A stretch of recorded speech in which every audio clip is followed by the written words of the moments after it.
brought to you by Charity Mobile, the phone company that shares your values.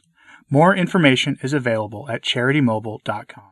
Archbishop Carlo Maria Vigano has released a much-anticipated response to Francis's new apostolic exhortation, Desiderio Desideravi, which was his latest attack on the traditional Latin Mass. And as you can expect, Vigano's response is harsh, as his responses to Francis and Francis's allies always are. I'll let the good Archbishop speak for himself here.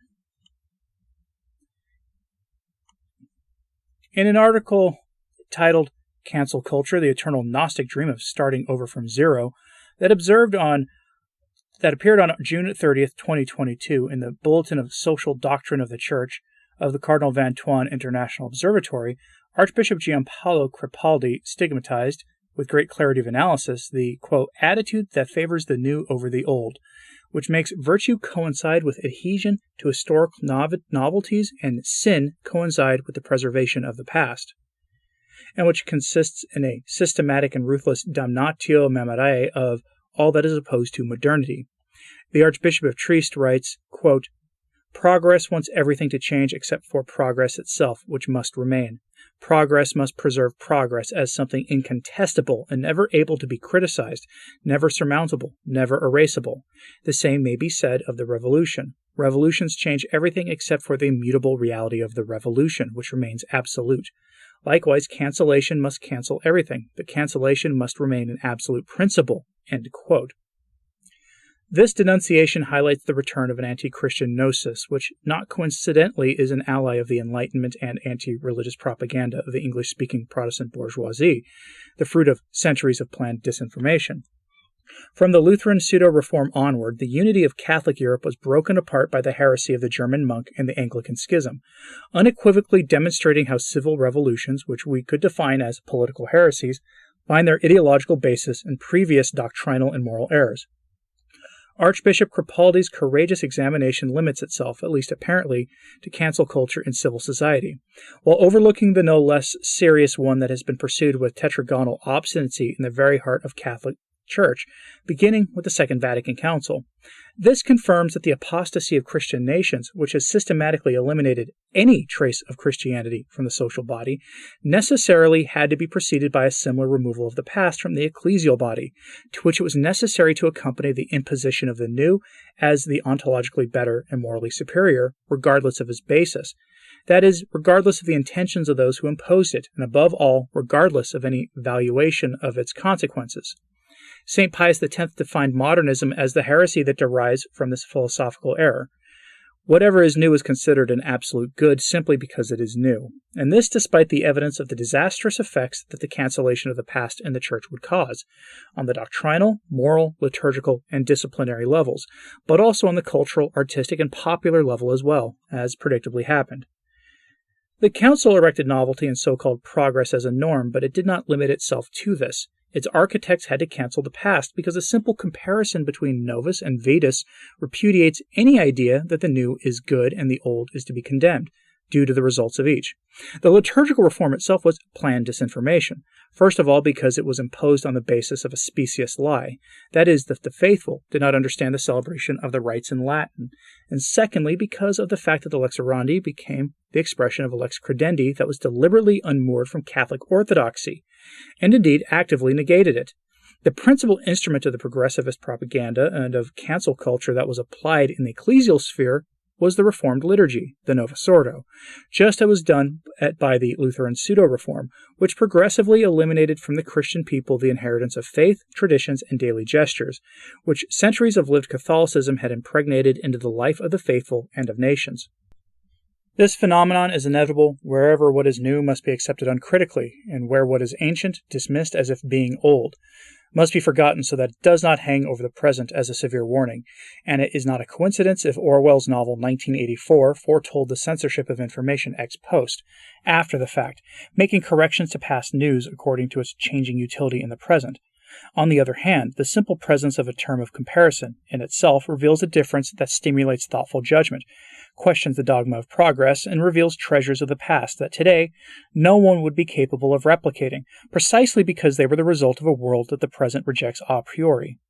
But if in recent decades the followers of Catholic progressivism, an expression that in itself is already an oxymoron, have worked to undermine tradition and replace it with its antithesis, in these 10 years of the Bergoglian quote-unquote pontificate, this phenomenon has taken on the connotations of an ideological fury, ranging from the situation ethics of Amoris Laetitia to the neo-Malthusian ecologism of Laudato Si to the stonecutter ecumenism of Fratelli Tutti, but also manifesting itself in the brazen removal of exterior signs, from liturgical vestments to papal insignia and titles, and even with Traditionis Custodes and Desiderio Desideravi, reaching the point of the substantive cancellation of the apostolic liturgy, which the motu proprio Summorum Pontificum had given a parenthesis of relative liberty after 40 years of ostracism.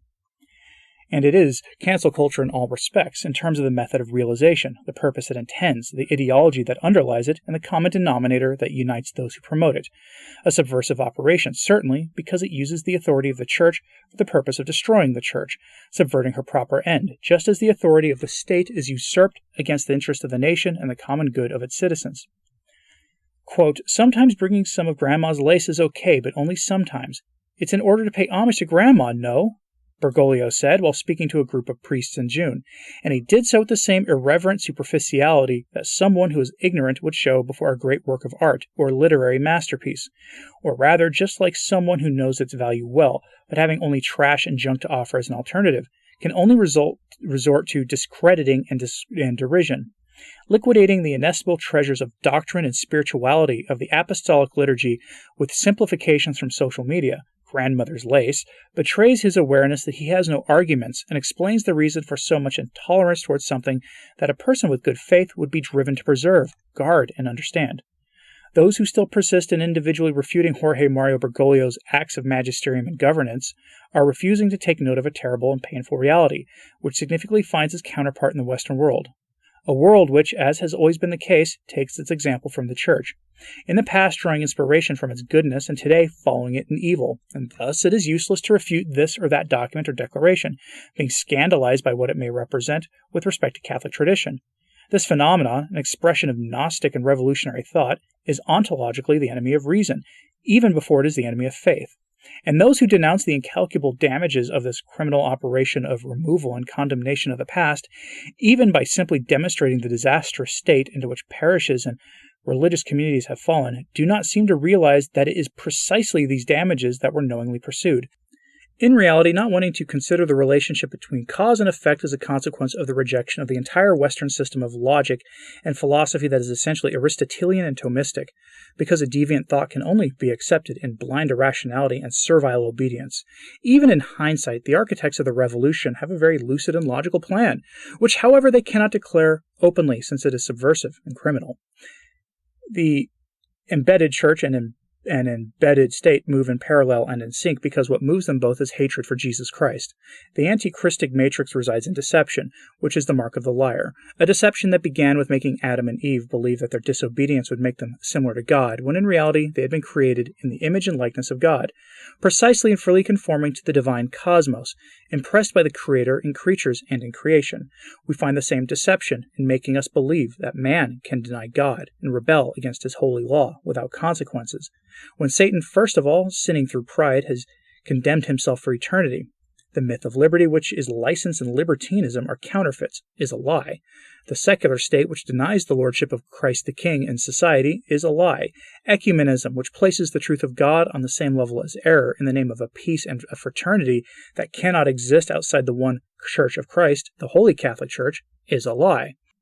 It is a lie to have erected progress as an absolute good, because what it considers a good is in reality an evil that affects individuals and society, both secular society and spiritual society. It is a lie to pass off as a victory of popular demand something that elite schemers have decided to impose on the masses with the sole intent of dominating them and leading them to perdition. That is why, in the face of all the Bergoglian nonsense, which celebrates as beyond dispute the successes of Vatican II and the conquest of the post-conciliar Church, despite the presence of a huge crisis, any comment is superfluous. What is sold to us as the latest discovery of modernity, from the confusion of the modern world, is old ideological rubbish whose only purpose is to distance souls from God. So the adage, misery loves company, becomes an apt summary of the evil action of the devil, who is envious that creatures endowed with a soul and body have been granted by providence the redemption that the angels, as pure spirits, were not granted, a redemption accomplished by means of the incarnation of the second person of the Most Holy Trinity, perpetuated in its fruits by the mystical body of Christ, the Holy Church.